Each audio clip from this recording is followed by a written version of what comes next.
चलिए दोस्तों, नमस्कार, जय हिंद। बहुत बहुत स्वागत है आप सभी दोस्तों का एक बार फिर से स्टडी चैनल एजुकेशन पे। चलिए दोस्तों, शुरुआत करते हैं आज के इस वीडियो की कुछ महत्वपूर्ण प्रश्नों के साथ में। जो बच्चे यूपी पुलिस कांस्टेबल री एग्ज़ाम में हिस्सा ले रहे हैं, तो आज का ये वीडियो आप निश्चिंत तौर पर पूरा ध्यान के साथ में आपको वीडियो को समझना है। दोस्तों, आज के इस प्रैक्टिस सेट के अंतर्गत हमने मेंटल एप्टीट्यूड, चलिए एक बार आपको दिखा देता हूँ, साथ ही साथ रीजनिंग के क्वेश्चन और हिंदी हो गया आपका। इसके अलावा जनरल साइंस और जीके के क्वेश्चंस, ठीक है, जिसके अंतर्गत पॉलिटी हो गया, कॉन्स्टिट्यूशन, ठीक है, और हिस्ट्री हो गया, ठीक है, इकोनॉमिक्स। तो सभी यहां पर आज हम कवर करने वाले हैं इस वीडियो के माध्यम से। बस आपको लास्ट तक ध्यान से समझना है, एक एक क्वेश्चंस यहां पर आज की इस वीडियो में महत्वपूर्ण है। यदि आपने पूरा शुरुआत से लेकर अंत तक पूरा वीडियो ध्यान से देखते हैं तो निश्चित तौर पर आपको आज के ही इस प्रैक्टिस सेट से आपको कम से कम 10 से 15 प्रश्न ऐसे होंगे जो आपके एग्जाम में हूबहू आपको देखने को मिल जाएंगे। बस ध्यान से समझिएगा, फुल कंसंट्रेशन के साथ में बैठिएगा और पेन और कॉपी लेना मत भूलिएगा। आपकी लगभग 1 घंटे के अंतर्गत ये क्लास चलेगी। पूरा ध्यान से समझिएगा, एक एक यहाँ पर क्वेश्चन और जो भी आपके डाउट रहेंगे वो सब क्लियर होने वाले हैं आज के इस वीडियो में। बस इतना याद रखिए कि ये सभी, ठीक है, क्वेश्चन आपके एग्जाम के लिए बेहद इंपॉर्टेंट है। तो एक बार आप इस वीडियो को अपने दोस्तों तक शेयर जरूर कर दीजिएगा, ठीक है। हर एक फ्रेंड जो भी आपके दोस्त हैं सब तक ये वीडियो को आपको पहुंचाना है, ये आपकी जिम्मेवारी है, ठीक है। चलिए बढ़ते हैं प्रश्नों की ओर और चलिए कमेंट कर दीजिएगा एक बार कि आप तैयार हैं। चलिए शुरुआत करते हैं। पहला यहां पर प्रश्न है मेंटल एप्टीट्यूड का। चलिए पढ़ते हैं इसको और देखते हैं कैसे कैसे प्रश्न हैं आपको जंग की। हम शुरुआत करते हैं। चलिए, मेंटल एप्टीट्यूड क्वेश्चन पहला है, कह रहा है कि आप एक पुलिस अधिकारी हैं, आपकी ड्यूटी राज्य में मेले में सौंपी जाती है, आप निम्न में से किस स्थिति में सबसे पहले संभालते हैं। चलिए, किस स्थिति को आप सबसे पहले संभालते हैं। ऑप्शन पहला कह रहा है यहां पर कि मुख्य तंबू पेवेलियन के बगल में जो एक कचरे के डब्बे में जो आग लगी है, इसको ध्यान में रखेंगे। कह रहा है दूसरा कह रहा है कि चरखी झूला, ठीक है, अभी भी लोगों के साथ बीच में हवा में लटका हुआ है। तीसरा जो यहां पर ऑप्शन है, कह रहा है कि एक आदमी नशे में धुत होकर बेहोश हो गया है और टिकट घर के पास लेटा हुआ है। चौथा ऑप्शन कह रहा है कि दो निशस्त्र तर्क वितर्क कर रहे किशोरों के आसपास भीड़ जमा हो गई है। तो ऐसा कौन सा मामला है जिसे हमें क्या है बेटा सबसे पहले हैंडल करना होगा। चलिए इसके लिए कमेंट जरूर कर दीजिएगा आप, इसका राइट आंसर क्या जाएगा। तो देखिए, एक ऐसी जगह देखेंगे कि जहां पर सबसे ज्यादा भीड़ है, ठीक है।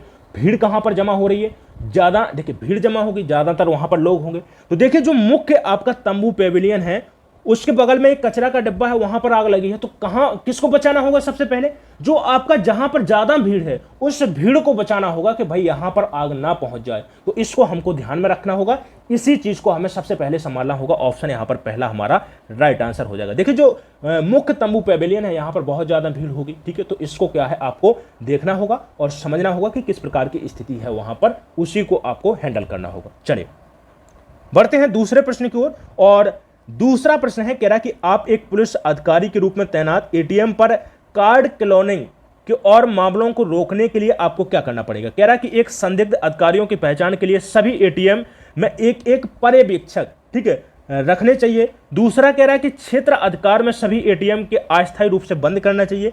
तीसरा है, कह रहा है कि कार्ड प्रणाली को समझने के लिए कार्ड क्लोनिंग मशीन प्रोटोटाइप खरीदनी चाहिए। और चौथा ऑप्शन कह रहा है कि 20 संगतियों के लिए एटीएम मशीन एक्सेस लॉक की क्या करनी चाहिए, जांच करानी चाहिए। यही हमारा क्या हो जाएगा, राइट आंसर हो जाएगा। ऑप्शन चौथा यहां पर बिल्कुल सही आंसर जाएगा। चलिए नेक्स्ट प्रश्न, अगला प्रश्न है, दंगा प्रभावित बहुधार्मिक इलाके में, ठीक है, पुलिस प्रमुख के रूप में आपको क्या करना चाहिए। ऑप्शन पहला कह रहा है कि सामुदायिक सीमाएं लांघने वाले उपद्रवियों पर सख्त कार्रवाई करनी चाहिए, ठीक है, ये ठीक है लेकिन इतना बेटर नहीं है, ठीक है। दूसरा ऑप्शन कह रहा है कि तनाव कम होने तक अनिश्चितकालीन कर्फ्यू लगाना चाहिए। ये तो बिल्कुल क्या हो जाएगा, गलत हो जाएगा। देखिए, तनाव कम करने के लिए अनिश्चितकालीन, ठीक है, लॉकडाउन थोड़ी ना लगाएंगे, समझिएगा पहले, ठीक है। तीसरा ऑप्शन कह रहा है कि संवाद के माध्यम से समूहों में सामंजस्य स्थापित करने के लिए बड़ों को शामिल करना चाहिए। बिल्कुल यही हमारा राइट आंसर हो जाएगा, ठीक है। क्या करेंगे, संवाद के बातचीत के माध्यम से क्या है, जो बड़े बूढ़े बुजुर्ग हैं वहां पर उनको शामिल करना चाहिए, ताकि वो क्या है, जो भी स्थिति वहां पर बन रही है, जो धर्म के लोगों के बीच में जो भी भिड़ंत हो रही है, जो भीड़ वहां पर जुड़ रही है, ठीक है, एक दूसरे में लड़ाई का मामला बना हुआ है, उसको क्या है सुलझाना चाहिए। ठीक है, तो जब बड़े बूढ़े वहां पर शामिल होंगे तो ये बात क्या है निश्चित तौर पर सुलझ जाएगी। तो यही हमारा तीसरा ऑप्शन क्या है राइट आंसर हो जाएगा। चलिए नेक्स्ट प्रश्न, अगला प्रश्न है, चलिए बड़े देखिए प्रश्नों को देखकर डरना नहीं है आपको। कह रहा है, देखिए कह रहा है कि आप एक विशेष सेल में कांस्टेबल हैं जो साइबर अपराध और ऑनलाइन धोखाधड़ी से निपटता है। आपको साइबर सुरक्षा और डिजिटल फोरेंसिक के विभिन्न पहलुओं में प्रशिक्षित किया गया है। हालांकि कर्मचारियों की कमी के कारण आपको एक गश्त ड्यूटी सौंपी गई है। क्या है, कर्मचारियों की कमी है और उसके कारण आपको क्या है एक ड्यूटी सौंपी गई है, जहां आपको सड़क पर गश्त करनी होगी। ठीक है, जो सड़क पर क्या है जो ड्यूटी लगी हुई गश्त करनी होती है और आपातकालीन कॉलों का क्या है जवाब देना होता है। आपको लगता है कि यह एक उबाऊ मतलब एक बोरिंग और नीरस कार्य है। कह रहा है कि आपको विशेषज्ञता के अनुरूप नहीं है। ठीक है, आपके अनुरूप नहीं है ये। ठीक है, कह रहा है तो आपको क्या करना चाहिए। कह रहा है कि गश्त ड्यूटी करनी चाहिए लेकिन लगातार छुट्टी लेने के अवसर की तलाश में रहना चाहिए। बिल्कुल गलत हो जाएगा ये। ठीक है, कह रहा है कि गश्त ड्यूटी करने से इनकार करना चाहिए और साइबर सेल में रहने पर जोर देना चाहिए। ये भी गलत हो जाएगा। तीसरा ऑप्शन कह रहा है कि गश्त ड्यूटी क्या है बेटा उत्साहपूर्वक करनी चाहिए और अन्य गश्त गतिविधियों के अनुभवों से क्या है सीखने की कोशिश करनी चाहिए। यही हमारा क्या है राइट आंसर हो जाएगा। तीसरा ऑप्शन यहां पर बिल्कुल सही आंसर हो जाएगा। चलिए अगला प्रश्न, नेक्स्ट प्रश्न, एक पुलिस अधिकारी के रूप में आपको एक जिले के एक पुलिस स्टेशन में नियुक्त किया गया है। तो निम्नलिखित में से कह रहा है कि कौन सा उस अधिकारी का नाम है जो पुलिस स्टेशन का प्रभारी होता है। और पुलिस स्टेशन को प्रभारी को क्या बोलते हैं, हम स्टेशन हाउस अधिकारी के रूप में जानते हैं। ऑप्शन यहां पर दूसरा राइट आंसर हो जाएगा। चलिए नेक्स्ट प्रश्न है, कह रहा है कि आप एक जांच अधिकारी हैं एक वीआईपी की हत्या के मामले में। ठीक है, किसी वीआईपी आदमी की हत्या के मामले में कह रहा है कि मुख्य आरोपी है जो वो क्या है साक्ष्यों में, ठीक है, जो भी सबूत इकट्ठे किए गए हैं, कह रहा है कि उसमें हेरफेर करने और अपने आप को दोष मुक्ति, ठीक है, ताकि वो कह रहा है कि मेरे ऊपर दोष ना लगे हत्या का, दोष मुक्ति सुनिश्चित करने हेतु क्या है न्यायाधीशों को प्रभावित करने के लिए रिश्वत देने की पेशकश कर रहा है। ठीक है, क्या है रिश्वत देने की पेशकश कर रहा है। इसके लिए आपको क्या कहना चाहिए, कह रहा है कि सहमत होने का दिखावा करनी चाहिए लेकिन कमजोर ढंग से गढ़े हुए फर्जी साक्ष्य प्रस्तुत करने चाहिए। दूसरा कह रहा है कि औपचारिकता दिखानी चाहिए लेकिन गुप्त रूप से आरोपी के खिलाफ सबूत एकत्रित करना चाहिए। तीसरा कह रहा है कि अपने स्वतंत्र पेशेवर निर्णय के अनुसार जांच करने से बचना चाहिए। और चौथा ऑप्शन कह रहा है कि आप भ्रष्ट रहना चाहिए, आपको किसी भी प्रकार से क्या है भ्रष्टाचारी नहीं करनी है। आपको जो ठीक है पैसे दे रहा है या मतलब कुछ भी रिश्वत देने की कोशिश कर रहा है तो आपको रिश्वत नहीं लेनी है। यही क्या है हमारा राइट आंसर हो जाएगा। आप भ्रष्ट रहना चाहिए और अदालत में तथ्यों को पारदर्शिता में क्या है पारदर्शिता से पेश करना चाहिए। ठीक है, ऑप्शन यहां पर चौथा राइट आंसर हो जाएगा। ठीक है, चलिए अगला प्रश्न कह रहा है कि आप एक पुलिस अधिकारी के रूप में तैनात हैं, आपको एक ट्रांसजेंडर व्यक्ति के खिलाफ उत्पीड़न की रिपोर्ट प्राप्त होती है, आपको क्या करना चाहिए। चलिए देखिए ऑप्शन यहां पर डिस्टर्ब में थोड़ा सा एक दूसरा है, यहां पर तीसरा और चौथा ऑप्शन। ठीक है, तो कह रहा है कि रिपोर्ट को नजरअंदाज करें क्योंकि हो सकता है कि यह गंभीर ना हो, ये तो बिल्कुल गलत हो जाएगा। रिपोर्ट की गहन और निष्पक्ष जांच करानी चाहिए, ऑप्शन यहां पर दूसरा सही आंसर होगा। चलिए नेक्स्ट प्रश्न, एक पुलिस अधिकारी के रूप में आपसे अपने विभाग के लिए लैंगिक संवेदनशीलता पर एक प्रशिक्षण सत्र को नेतृत्व करने के लिए कहा गया है, तो आप क्या कहेंगे। ठीक है, जो लैंगिक संवेदनशीलता है कह रहा है कि प्रशिक्षण सत्र को नेतृत्व करने के लिए कहा गया है, तो इसके लिए आप क्या करेंगे। कह रहा है कि अनुरोध को अनदेखा करें और नियमित कर्तव्यों पर ध्यान केंद्रित करें, ये बिल्कुल गलत हो जाएगा। कह रहा है देखिए प्रशिक्षण सत्र का नेतृत्व और मार्गदर्शन करें, बिल्कुल यही हमारा राइट आंसर हो जाएगा, ऑप्शन दूसरा सही आंसर जाएगा। अगला प्रश्न, चलिए एक बार लाइक जरूर कर दीजिएगा और थोड़ा सा अपने दोस्तों में इस वीडियो को शेयर कर दीजिएगा। बहुत इंपॉर्टेंट समझ लीजिएगा कि 15 प्रश्न निश्चित रूप से आपको आपके एग्जाम में इस आज के प्रैक्टिस सेट से आपको देखने को मिल जाएंगे। याद रखिएगा एक एक यहाँ पर प्रश्न महत्वपूर्ण है आपके एग्जाम के लिए, तो बस ध्यान से समझते चलिएगा और पेन और कॉपी को निश्चित तौर पर अपने बगल में रखिएगा। पेन और कॉपी नहीं है तो स्क्रीनशॉट जरूर करते चलिएगा। ठीक है, चलिए देखिए कह रहा है कि आप एक जांच अधिकारी हैं, आपको एक ऐसा मामला सौंपा जाता है जिसमें बहुत कम साक्ष्य हैं, ठीक है, जिसके सबूत क्या है बहुत कम है। कह रहा है कि आपको क्या करना चाहिए, घबराएं और तत्काल पुनर्नियुक्ति का अनुरोध करें, ये क्या है बिल्कुल गलत हो जाएगा। ठीक है, घबराना नहीं है। दूसरा है दृढ़ रहें, ठीक है, और सभी उपलब्ध साक्ष्यों की पुनः जांच करवानी चाहिए, बिल्कुल यही क्या है हमारा राइट आंसर हो जाएगा, दूसरा ऑप्शन सही आंसर हो जाएगा। चलिए अगला प्रश्न है, एक पुलिस अधिकारी के रूप में आपको किसी समुदाय में लिंग आधारित हिंसा के बारे में शिकायत प्राप्त होती है। कह रहा है कि आपको यह करना चाहिए, विवाद से बचने के लिए नजरअंदाज बिल्कुल नहीं, शिकायत की गहनता से जांच करें, बिल्कुल। यही हमारा राइट आंसर हो जाएगा। चलिए अगला प्रश्न, चलिए नेक्स्ट प्रश्न है कि आप एक जांच अधिकारी हैं, आपसे एक हिंसक अपराध की पीड़ित महिला को सहायता प्रदान करने के लिए कहा गया है। कह रहा है कि आपको क्या करना चाहिए, पीड़ित महिला है, ठीक है, और कह रहा है कि उसकी सहायता के लिए आपको क्या करना चाहिए, संलिप्तता से बचने के लिए अनुरोध को अनदेखा करें, पीड़ित की सहायता प्रदान करें और सुरक्षा सुनिश्चित करें। ठीक है, उसको क्या है, पीड़ित की सहायता करनी चाहिए और सुरक्षा को सुनिश्चित करना चाहिए, यही राइट आंसर हो जाएगा। अगला प्रश्न, चलिए नेक्स्ट प्रश्न है, कह रहा है कि एक पुलिस अधिकारी के रूप में ट्रांसजेंडर नागरिक कानून प्रवर्तन अंतरक्रिया के दौरान उत्पीड़न और गरिमा के उल्लंघन का सामना करने की रिपोर्ट करते हैं, तो आपको क्या करना चाहिए। चलिए पढ़िए ऑप्शन को। चलिए ऑप्शन देखिए, पहला कह रहा है कि अपराधियों के खिलाफ सख्त अनुशासनात्मक कार्यवाही करनी चाहिए, सहभागिता के लिए लिंग अधिकार सामुदायिक स्वयं सेवकी की प्रतिनियुक्ति करनी चाहिए, और कह रहा है कि शिकायत ग्रहण करके इससे मानव अधिकार आयोग को अग्रेसित करना चाहिए, और चौथा ऑप्शन कह रहा है कि उचित आचरण पर बड़े पैमाने पर संवेदीकरण अभियान लागू करना चाहिए, बिल्कुल उचित आचरण पर बड़े पैमाने पर संवेदीकरण अभियान लागू करना चाहिए। ऑप्शन यहां पर चौथा हमारा राइट आंसर जाएगा। अगला प्रश्न, नेक्स्ट प्रश्न, पीड़िता से बलात्कार के फोरेंसिक साक्ष्य की जांच करते समय आपको क्या करना चाहिए। चलिए तो देखिए कोई बलात्कार हुआ है, ठीक है, तो कह रहा है कि बलात्कार की जांच के लिए आपको क्या करना चाहिए।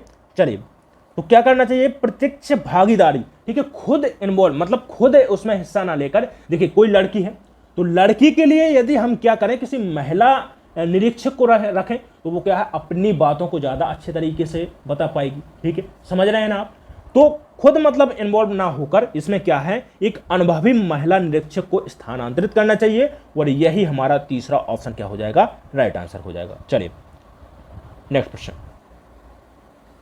चलिए दोस्तों शेयर कर दीजिएगा एक बार, बढ़िया, बहुत महत्वपूर्ण प्रश्न है, हिंदी, जीके, जीएस, बिल्कुल कंप्लीट आपको एक पूरा प्रैक्टिस सेट आज का मैं देने वाला हूं। याद रखिएगा, आपके कम से कम 10 से 15 मैं बता रहा हूं, मिनिमम कम से कम देखिएगा, कम से कम 10 प्रश्न है, तो निश्चित तौर पर आज के इस प्रैक्टिस सेट से ही आपको देखने को मिलेंगे। ठीक है, चलिए प्रश्न है, देखिए कह रहा है कि एक पुलिस अधिकारी के रूप में आपको एक बैंक मैनेजर से एक घबराई हुई कॉल आती है। ठीक है, किससे आती है, एक बैंक मैनेजर से, किससे आती है, बैंक मैनेजर आपको कॉल करता है, कह रहा है कि जिसमें बंधकों के साथ एक सशस्त्र डकैती की बात की गई है, डकैती हुई है, और कह रहा है कि मानक परिचालन प्रक्रियाओं के अनुसार इनमें से आपकी तत्काल प्रतिक्रिया क्या होनी चाहिए। देखिए क्या होनी चाहिए कि जो आसपास की जो चौकियां हैं, जो पुलिस चौकियां हैं, उनको क्या है, ठीक है, उनको क्या है, सशस्त्र करें। ठीक है, ताकि क्या है, वो जो भी अपराधी हैं वो उस घेरे के अंदर, जो भी आपका बैंक है, बैंक के पास की जो चौकियां हैं उनको सशस्त्र करें, ताकि वो अपराधी भागकर ना जा पाए। ठीक है, तो यहां पर पहला ऑप्शन हमारा राइट आंसर हो जाएगा कि क्षेत्र को अलग करने के लिए सीमा चौकियों को क्या है, स्थापित करना चाहिए। चलिए नेक्स्ट प्रश्न, चलिए अगला प्रश्न है, कह रहा है कि राष्ट्रीय सुरक्षा की प्राथमिकता तब चरम उत्कर्ष पर पहुंचती है जब आपका जीवन साथी किसी गंभीर दुर्घटना का शिकार हो जाता है जिसके लिए सर्जरी की आवश्यकता होती है, तो आपको क्या करना चाहिए। चलिए तो क्या करना चाहिए, पारिवारिक प्राथमिकता के लिए पूरा प्रभार सौंपना चाहिए, किसके, पारिवारिक प्राथमिकता के लिए डिप्टी को पूरा प्रभार सौंपना चाहिए, यही हमारा राइट आंसर जाएगा। चलिए देखिए ये रहे हमारे मेंटल एप्टीट्यूड के क्वेश्चन। अब हम जो सॉल्व करने वाले हैं वो है रीजनिंग के क्वेश्चन। चलिए तो देखिए रीजनिंग बहुत इंपॉर्टेंट है और कुछ ज़्यादा टफ नहीं आता है आपके एग्जाम में, सिंपल आता है बिल्कुल, बस ध्यान से समझते चलिएगा। लेकिन एक बात याद रखिएगा कि जो भी यहाँ पर क्वेश्चन लिए हैं उससे आपको एग्जाम में एक क्वेश्चन निश्चित तौर पर मिलेगा, तो बस आपको क्या है, कॉन्सेप्ट समझते चलना है। हूबहू क्वेश्चन मिलता है या नहीं मिलता है इसकी गारंटी नहीं है, लेकिन यदि आपने कॉन्सेप्ट क्लियर कर लिया तो समझ लीजिएगा कि आप निश्चित तौर पर जितने भी यहाँ पर प्रश्न समझाए जा रहे हैं आप अपने एग्जाम में बिल्कुल फोड़ कराएंगे। तो बस एक बार शेयर कर दीजिएगा अपने दोस्तों तक इस वीडियो को। चलिए तो देखिए पहला यहाँ पर हमारा क्वेश्चन है रीजनिंग का, देखिए कह रहा है कि यदि किसी सांकेतिक भाषा में पोलो को ONMP लिखा जाता है तो ओप्पो को क्या लिखेंगे। चलिए ऑप्शन दिए गए हैं, कमेंट करके बताइएगा, तब तक मैं आपको यहां पर कॉन्सेप्ट क्लियर करता हूं। देखिए पोलो कह रहा है कि पोलो को क्या लिखा जाता है, ONMP लिखा जाता है। तो कह रहा है कि ओप्पो को क्या लिखा जाएगा। चलिए तो देखिए यहां पर हम क्या है, जो वर्ड हैं आपके, जो आपके अंग्रेजी भाषा के जो वर्ड हैं, इनमें क्या है नंबर स्थापित करेंगे पहले, ठीक है, नंबर देंगे। तो पी का यदि मैं नंबर की बात करूं तो पी का नंबर होता है कितना, 16, कितना होता है 16, ओ का 15 होता है, ठीक है, एल 12 पर आता है और ओ आता है 15 पर, ठीक है।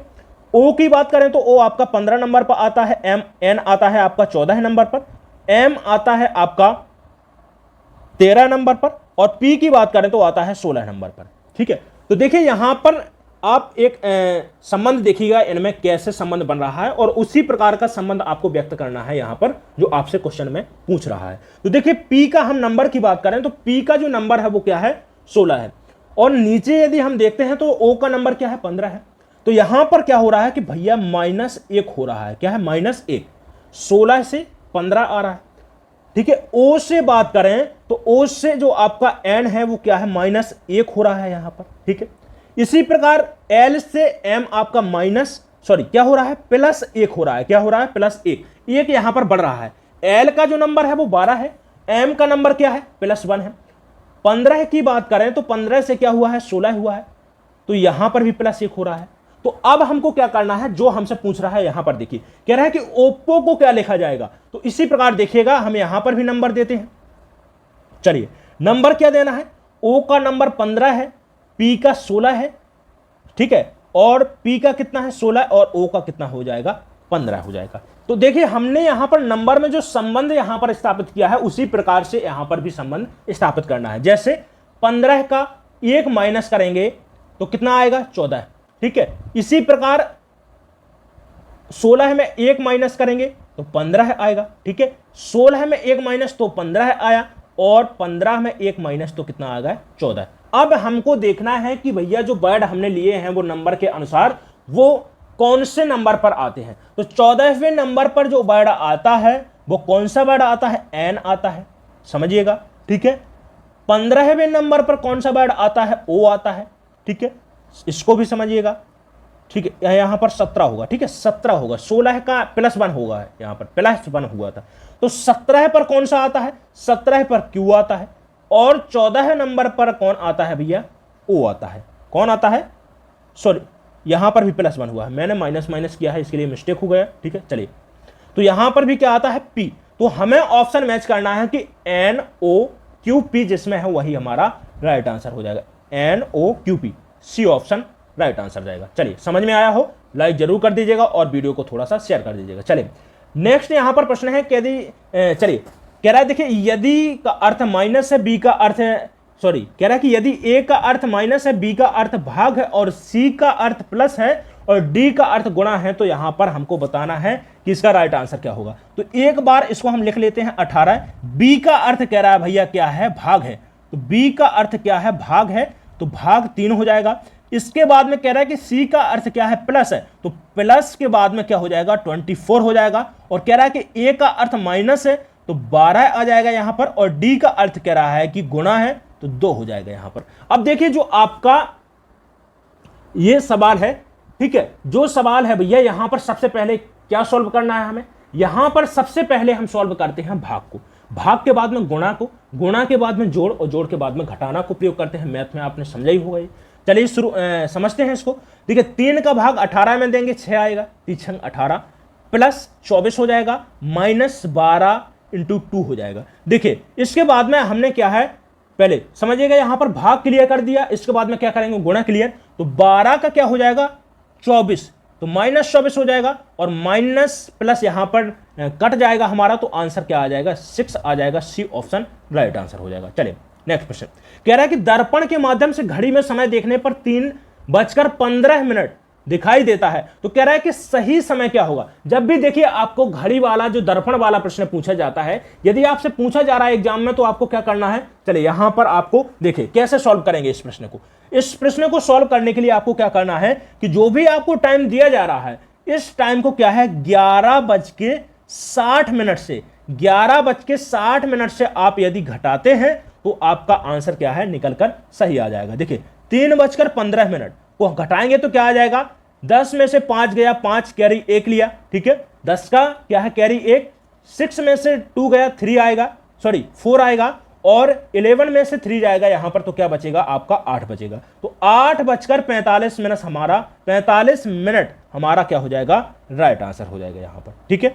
चलिए option c is the right answer. चलिए अगला प्रश्न है, देखिए कह रहा है कि दिए गए विकल्पों में से सही विकल्प का चयन कीजिए। कह रहा है कि अंश का पूर्ण होता है, तो चाप का बताना है कि यहां पर भैया क्या जाएगा।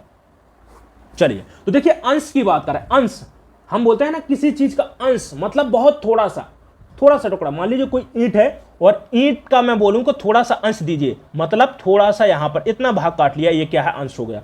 मतलब अंश का क्या हो जाएगा, पूर्ण, क्या हो जाएगा, पूर्ण हो जाएगा। तो कह रहा है कि इसी प्रकार से चाप का बताइएगा, ठीक है। तो चाप का क्या हो जाएगा, वृत्त, ठीक है, अंश का पूर्ण हो जाएगा, जो कम है उसका पूरा। इसी प्रकार चाप जो आपका वृत्त होता है, एक थोड़ा सा जो हिस्सा होता है उसे क्या बोलते हैं, चाप, और चाप का पूर्ण क्या हो जाएगा, वृत्त हो जाएगा, ठीक है। चलिए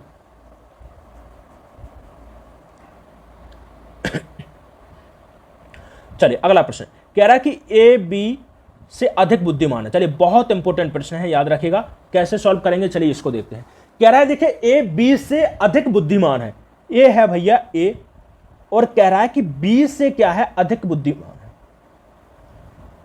एक मिनट, कह रहा है कि बी से अधिक बुद्धिमान है कौन, ए, तो ए कहां रखेंगे, ऊपर, बी नीचे आएगा। फिर कह रहा है देखिए अगला जो स्टेटमेंट है यहां पर, कह रहा है बी सी से जितना बुद्धिमान नहीं है। बी क्या है, मतलब बी क्या है, सी से कम बुद्धिमान है, तो सी से क्या आ जाएगा, नीचे आ जाएगा। कह रहा है कि डी सी से अधिक बुद्धिमान है, डी सी से भी अधिक बुद्धिमान है, तो डी यहां पर आ जाएगा। लेकिन कह रहा है देखिएगा, कह रहा है कि परंतु ए जितना बुद्धिमान नहीं है, कह रहा है कि ए से कम बुद्धिमान है डी, ठीक है, और डी से कम है सी, और सी से क्या है, बी। तो याद रखेगा सबसे अधिक बुद्धिमान कौन हुआ, ए ही माना जाएगा। ऑप्शन यहां पर ए राइट आंसर हो जाएगा। कंफ्यूज नहीं होना है, बहुत ही सिंपल क्वेश्चन पूछे जाते हैं एग्जाम में, बस याद रखिएगा, बड़े ही धैर्य पूर्वक, ठीक है, और थोड़ा सा देखिए कंसंट्रेशन के साथ में बैठना है आपको एग्जाम में, बस सभी चीजें बहुत अच्छे तरीके से आप करके आएंगे। इतना कॉन्फिडेंस रखिए अपने आप पर, ठीक है। कॉन्फिडेंस गया तो समझ लीजिएगा पेपर भी गया, ठीक है। चलिए अगला प्रश्न, चलिए देखिए प्रश्न है, कह रहा है कि लुप्त संख्या ज्ञात करें। कह रहा है कि 3 16 81 406, और क्वेश्चन बारे में बताना है कि यहां पर कौन सा यहां पर संख्या आएगा। चलिए तो देखिए लुप्त संख्या ज्ञात करें, कह रहा है देखिए 3 को यदि मैं क्या करूं भैया, 3 को यदि मैं क्या करूं,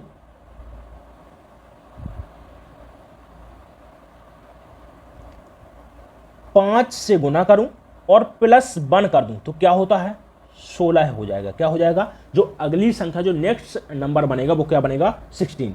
इसी प्रकार से यदि मैं 16 में क्या करूं, 16 में 5 का गुना करूं और +1 कर दूं, तो क्या बनेगा भैया, तो क्या बनेगा, 81 बनेगा। इसी प्रकार 81 को यदि मैं क्या करूं, 5 से गुना करूं और +1 करूं, तो नंबर जो आएगा आपका 406 आएगा। देखिए 405 आता है ना, 81 का 5 में गुना करें और +1 क्या हो जाएगा, 406। तो इसी प्रकार क्या होगा, 406 का गुना करिएगा आप किसके साथ में, 5 के साथ में, और +1 करिए, तो देखिए क्या आता है, जैसे ही 406 के साथ में गुणा करते हैं तो 6 पंचे 30 और 4 पंचे 20, तो 20 30 आया, और +1 होगा तो 20 31 हो जाएगा। ऑप्शन यहां पर सी राइट आंसर हो जाएगा। चलिए ये थे देखिए कुछ रीजनिंग के क्वेश्चन, ठीक है, जो बहुत ही इंपॉर्टेंट थे। बस एक बार शेयर कर दीजिएगा आप अपने दोस्तों तक इस वीडियो को, बहुत ही इंपॉर्टेंट है, एक एक क्वेश्चन महत्वपूर्ण है। बस जितना मैंने रीजनिंग का क्वेश्चन बताया, निश्चित तौर पर आप इतने कर आइएगा, आप समझ लीजिएगा कि आप निश्चित तौर पर आपका सिलेक्शन कोई भी नहीं रोक सकता, याद रखिएगा इसको, ठीक है। चलिए अगला प्रश्न, अब देखते हैं हिंदी के क्वेश्चन है। चलिए देखिए कह रहा है कि निम्नलिखित में से कौन सा संत भक्ति के निर्गुण और सगुण रूपों में आस्था रखते थे, रामानंद, कबीरदास, दादू दयाल और गुरु नानक। देखिए संत रामानंद, ऑप्शन ए यहां पर हमारा राइट आंसर हो जाएगा। देखिए कहा जाता है कि जो संत रामानंद थे रामानंद के द्वारा ही, ठीक है, भक्ति काल की शुरुआत की गई। और देखिए भक्ति काल की बात करें तो इन्हीं के द्वारा ही जो भक्ति की स्थापना है वो दक्षिण भारत से उत्तर भारत में की गई है। याद रखिए कहां पर की गई है, उत्तर भारत में, ठीक है। किसके द्वारा, रामानंद जी के द्वारा। इन्हीं के द्वारा जो भक्ति है, भक्ति काल था, इसको दो भागों में बांटा गया। एक तो निर्गुण और सगुण। निर्गुण था जो निराकार भगवान को मानता था, ठीक है, जो ज्ञान पर विश्वास देता था, ज्ञान पर बल देता था। और जो सगुण रूप था वो क्या है, मूर्ति पर बल देता था, ठीक है, याद रखिएगा इसको। जैसे सगुण की मैं बात करूं तो सगुण में जो सबसे ज्यादा प्रचलित जो संत हुए हैं वो हैं तुलसीदास जी। कौन, तुलसीदास जी, ठीक है, जिनको क्या है रामानंद का शिष्य भी माना जाता है, याद रखिएगा। निर्गुण की बात करूं तो कबीरदास जी हो गए, जो अपनी वाणी के माध्यम से जिन्होंने क्या है भक्ति का प्रचार प्रसार किया है, ठीक है। तो यहां पर हमारा राइट आंसर जाएगा ऑप्शन ए, रामानंद सही आंसर हो जाएगा। चलिए नेक्स्ट प्रश्न कह रहा है कि निम्नलिखित शब्दों में से कौन सा शब्द क्रिया विशेषण है, आहार, सूर्योदय, धीरे धीरे, नीला। देखिए क्रिया विशेषण होता है जो क्रिया की विशेषता बताते हैं। जैसे मैं कह रहा हूं कि राम अचानक गिर गया, राम धीरे धीरे चल रहा है, राम तेज दौड़ रहा है, सीता बहुत तेज लिख रही है। तो देखिए तेज लिखना क्या हो जाएगा आपका, एक क्रिया विशेषण हो जाएगा। मतलब जो विशेषता बताई जा रही है किसकी, क्रिया की, उसे क्या बोलेंगे हम, क्रिया विशेषण। सी ऑप्शन हमारा राइट आंसर जाएगा। अगला प्रश्न चाचा। देखिए कह रहा है कि चाचा से विशेषण शब्द क्या बनेगा, चाची, अपोजिट, ये तो विलोम हो गया। चारा बिल्कुल गलत। चचेरा, हम बोलते हैं ना कि भाई मेरा चचेरा भाई आ गया, ठीक है, चचेरी बहन है मेरी। तो चाचा से जो विशेषण बनेगा क्या बनेगा, चचेरा बनेगा। ऑप्शन सी राइट आंसर हो जाएगा। चलिए अगला क्वेश्चन, निम्नलिखित में से कौन सा कवि छायावादी युग के हैं, मैथिली शरण गुप्त, जायसी, नागार्जुन और सूर्यकांत त्रिपाठी निराला। देखिए छायावाद युग की बात करें हम, ठीक है, छायावाद युग की बात करें तो इसका संस्थापक किसको कहा जाता है, जयशंकर प्रसाद को माना जाता था। किसको, जयशंकर प्रसाद के द्वारा ही छायावाद की नींव रखी गई, ठीक है। यदि आपसे पूछता कि कौन कौन से कवि आते हैं, ठीक है, कौन कौन से लेखक छायावाद युग के अंतर्गत आते हैं, तो देखिए जयशंकर प्रसाद, सूर्यकांत त्रिपाठी निराला, मीराबाई, ठीक है, मीराबाई और पंत जी, ये आपके किसके अंतर्गत आते हैं, छायावादी युग के अंतर्गत आते हैं। ऑप्शन यहां पर डी हमारा राइट आंसर हो जाएगा।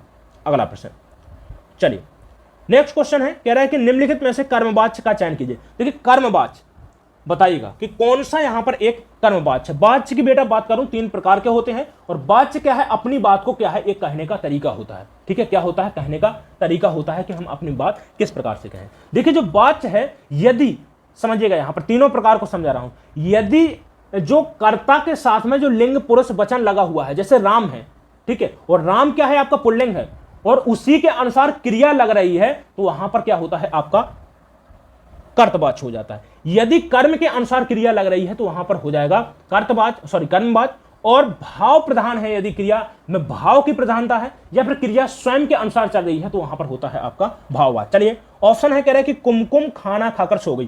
देखिए कुमकुम यहां पर क्या है, एक स्त्रीलिंग है, कुमकुम में क्या है, स्त्रीलिंग है, एक वचन है, समझिएगा एक वचन है। तो देखिए क्रिया क्या है, सो गई, सो गई यहां पर क्या है, क्रिया है, और कुमकुम आपका स्त्रीलिंग है। तो इसी प्रकार से देखिए क्रिया भी किसमें प्रयोग की गई है, स्त्रीलिंग में, और एक वचन में। किसमें की गई है, एक वचन में। तो जब भी क्रिया आपका कर्ता के अनुसार चले, ठीक है, जो कर्ता में लिंग पुरुष वचन कारक है वही यदि क्रिया में लग रहा है, क्रिया यदि फॉलो कर रही है तो उसमें क्या जाएगा, कर्तवाच्य हो जाएगा। चलिए दूसरा ऑप्शन कह रहा है कि मेरे द्वारा रामायण पढ़ी जा रही है।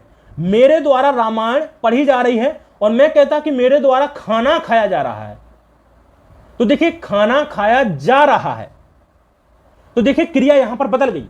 रामायण स्त्रीलिंग है, क्या है, एक कर्म भी है, और पढ़ी जा रही है, क्रिया पढ़ी जा रही है, ठीक है। तो रामायण स्त्रीलिंग है, क्रिया भी स्त्रीलिंग में चल रही है, लेकिन देखिए खाना खाया जा रहा है, खाया जा रहा है, तो खाना क्या है, पुल्लिंग में है, तो खाया क्या है, यहां पर भी पुल्लिंग में प्रयोग हुआ है, एक वचन में प्रयोग हुआ है, ठीक है। तो क्या हो जाएगा, आपका कर्मवाच्य हो जाएगा।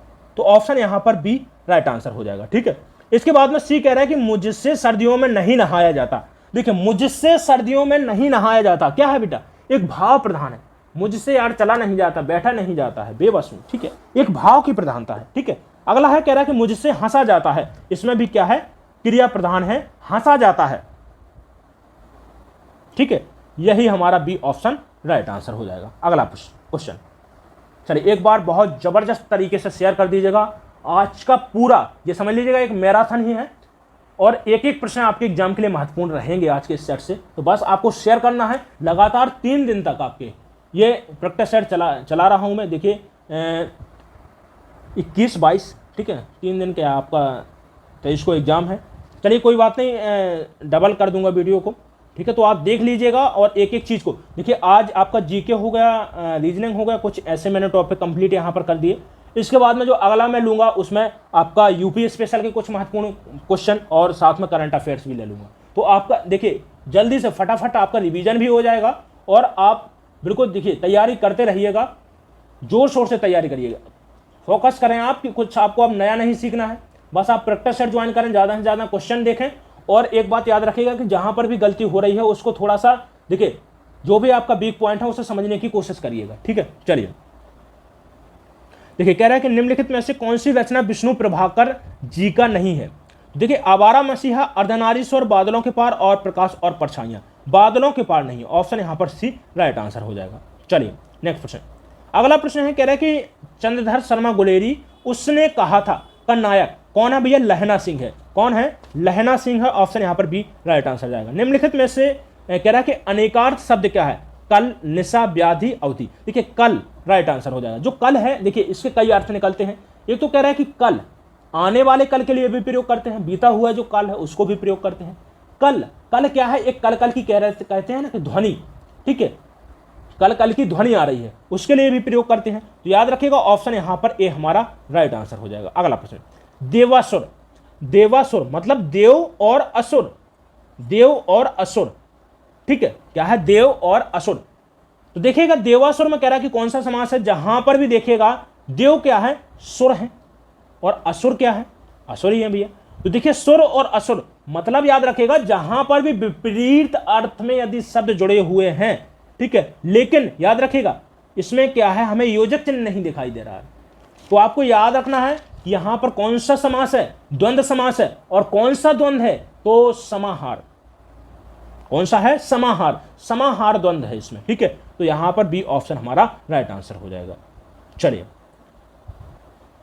अगला प्रश्न, कह रहा है कि उसने कहा था कि मैं कल तुम्हारे घर आऊंगा। कौन सा वाक्य है? सरल वाक्य। सरल वाक्य क्या होता है? जहां पर भैया क्या है? एक उद्देश्य, जिसमें क्या है? उद्देश्य और विधेय हो, ठीक है, ठीक है। कह रहा है मिश्र वाक्य। मिश्र वाक्य क्या होता है भैया? मिश्र वाक्य होता है, मिश्र वाक्य क्या होता है? तो मिश्र वाक्य की पहचान हमको कैसे करनी है? देखिए क्या होगा कि जो आपका प्रथम वाक्य वो क्या है? अधूरा होगा, और जो दूसरा वाक्य है वो क्या है? पूर्ण कर रहा होगा, ठीक है। जैसे कह रहा है कि उसने कहा, तो यहां पर देखिए बात कंप्लीट नहीं हुई है। कह रहा है कि मैं कल तुम्हारे घर आऊंगा, तो यहां पर बात कंप्लीट हो गई। तो देखिए यदि पहला वाक्य अपूर्ण हो और उसे दूसरा पूरा कर रहा हो तो वहां पर होता है आपका मिश्र वाक्य, ठीक है। ऑप्शन बी यहां पर हमारा राइट आंसर हो जाएगा। सी है संयुक्त वाक्य। संयुक्त वाक्य क्या होता है? यदि आपको और, ठीक है, तथा, यदि इस प्रकार के शब्द, लेकिन, किंतु, परंतु, यदि इस प्रकार के शब्द देखने को मिल रहे हैं तो वहां पर होता है संयुक्त वाक्य। चलिए अगला क्वेश्चन है। चलिए ये रहे। अब देखिए हमारा अगला यहां पर जो टॉपिक आ गया है वो है जीके और जीएस। जीके जीएस में पहले हम करने वाले हैं जीएस के प्रश्न, मतलब जनरल साइंस के प्रश्न, ठीक है। जनरल साइंस के क्वेश्चन के बाद में हम क्या करेंगे? आपके जो पॉलिटी हो गया, हिस्ट्री हो गया, ठीक है, इकोनॉमिक्स हो गया, ये सभी के क्वेश्चन करने वाले हैं। चलिए बस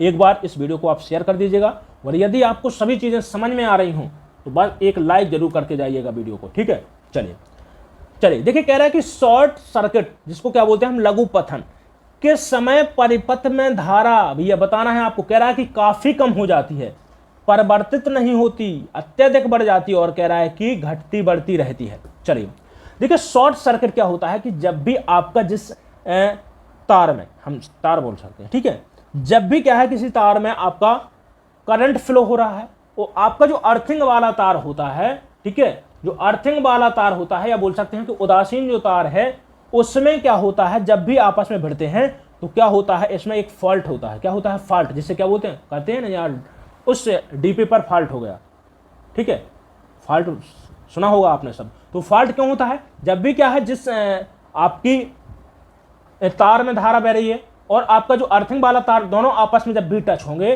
तो क्या होगा, एकदम से क्या है, धारा बढ़ जाएगी, प्रतिरोध का मान क्या हो जाएगा, कम हो जाएगा। तो वहां पर होता है आपका क्या हो जाएगा, अत्यधिक बढ़ जाती है, फॉल्ट हो जाता है। ऑप्शन यहां पर सी हमारा राइट आंसर हो जाएगा। चलिए नेक्स्ट प्रश्न है, कह रहा है कि मेथेनोइक अम्ल सामान्यता किसमें पाया जाता है? तो मेथेनोइक अम्ल किसमें पाया जाता है? चींटी के डंक में पाया जाता है, जिसको क्या है हम फॉर्मिक अम्ल के नाम से भी जानते हैं। किसमें पाया जाता है? चींटियों में। देखिए पेशियों में एक यहां पर याद रखेगा, बहुत इंपॉर्टेंट प्रश्न बनता है, पूछा जाता है कि मांसपेशियों में जो थकान होता है, भाई हमें क्या है, कभी कभी आपने देखा होगा कि बहुत काम करते हैं तो हमें थकान का अनुभव होता है, हमारी मांसपेशियां दर्द देने लगती हैं, कभी कभी हमारी जो एड़ी होती है, पैर की पीढ़ी होती हैं, ये भी दर्द देने लगती हैं, पीढ़ियां जो होती हैं ना पैर की, दर्द देने लगती हैं। तो मांसपेशी में दर्द का कारण क्या होता है? दर्द का कारण होता है लैक्टिक अम्ल का अधिक स्राव। ठीक है, लैक्टिक अम्ल जो पायरुवेट लैक्टिक अम्ल है, ये अधिक होने लगता है, अधिक बनने लगता है, और इसी कारण से क्या है, हमारी मांसपेशियों में दर्द होने लगता है। तो याद रखिएगा, इसको भी आपको याद रखना है, एसएससी के अंतर्गत पूछा गया प्रश्न है। चलिए अगला प्रश्न, चलिए कह रहा है कि पादप इस प्रक्रम में ग्लूकोज निर्मित करते हैं। तो देखिए ग्लूकोज, कह रहा है कि ग्लूकोज कैसे बनता है, सीधा सीधा प्रश्न है। देखिए कह रहा है कि ग्लूकोज पौधों में कैसे बनता है? श्वसन क्रिया के माध्यम से बनता है, कह रहा है प्रकाश संश्लेषण, निवीकरण, और कह रहा है कि खनिज अवशोषण के माध्यम से। चलिए देखिए पादप की बात करें तो देखिए आपने देखा होगा कि भोजन कैसे बनाते हैं, स्वयं बनाते हैं, और भोजन बनाने की प्रक्रिया को ही क्या बोलते हैं हम? प्रकाश संश्लेषण कहा जाता है, जिसमें ग्लूकोज का निर्माण होता है, और ग्लूकोज को क्या है, भोज्य पदार्थ के तौर पर पौधे उपभोग करते हैं। देखिए जो ग्लूकोज है कैसे बनता है, तो देखिए जो आपका वातावरण में जीव जंतुओं के द्वारा, ठीक है, हम जो भी दहन करते हैं, वस्तुओं को जलाते हैं, जो भी कार्बन डाइऑक्साइड का निर्माण होता है, जो भी कार्बन डाइऑक्साइड प्रोड्यूस होती है, उसके कारण, और जो भी आपका जल है, वातावरण में जो वाष्प है, जल है, जब भी कार्बन डाइऑक्साइड और जल, ठीक है, आपस में मिलते हैं तो क्या बनता है? ग्लूकोज, और साथ में ऑक्सीजन का निर्माण होता है। ये मैंने मौखिक समझाया, चलिए यहां पर मैं आपको रिएक्शन बता देता हूं। कार्बन डाइऑक्साइड और जब भी क्या है, H2O, ठीक है, जल मिलता है, ठीक है, लेकिन कहां पर? क्लोरोफिल, ठीक है, पत्तियों में जो क्लोरोफिल होता है वो जरूरी है, ठीक है। तो देखिए सूर्य के प्रकाश की उपस्थिति में जब भी CO2 और H2O के मध्य संपर्क होता है तो क्या बनता है भैया? C6H12O6, ठीक है, O6, और साथ में क्या होता है? ऑक्सीजन रिलीज होती है, ठीक है। अरे जो पेड़ पौधे हैं हमसे क्या भैया, उन्हीं से तो हमें ऑक्सीजन मिलती है, ठीक है। तो यहां पर याद रखिएगा क्या बनता है? प्रकाश संश्लेषण के दौरान ग्लूकोज बनता है, और इसी को पौधे प्रयोग करते हैं। चलिए नेक्स्ट क्वेश्चन, चलिए कह रहा है कि बच्चों में देखिए रिकेट्स रोग किसकी हीनता के कारण होता है? विटामिन सी, डी, ए और बी। देखिए रिकेट्स जो रोग होता है वो किसके कारण होता है? विटामिन डी के कारण होता है। ऑप्शन यहां पर बी राइट आंसर हो जाएगा, ठीक है। चलिए विटामिन ए की बात करते हैं तो रतौंधी होता है, ठीक है। बी की बात करते हैं, ठीक है, यदि आपसे पूछता है कि विटामिन बी का रासायनिक नाम, तो क्या है? थायमिन। और विटामिन बी की कमी से ही क्या होता है? बेरी रोग हो जाता है।